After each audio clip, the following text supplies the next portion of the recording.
Welcome to Abhishek dance channel में आप लोगों का स्वागत है।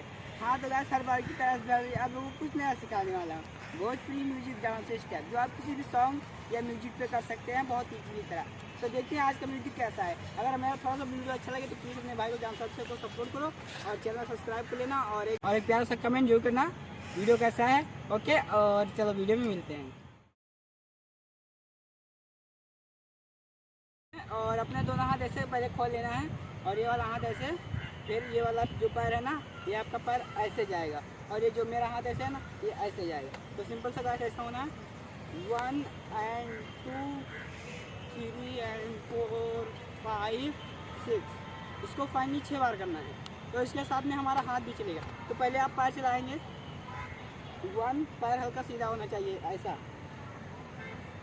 सिंपल सा ऐसा 1 and 2 3 4 5 6। और इसके साथ में मेरा हाथ भी चलेगा। तो आप लोग देखिए कैसा, सिंपल सा ऐसा हाथ खोलेना है, ये ऐसा 1 2 3 4 5 and 6। तो आप लोगों को छोटा सा डेमो दिखाते हैं। तो देखिए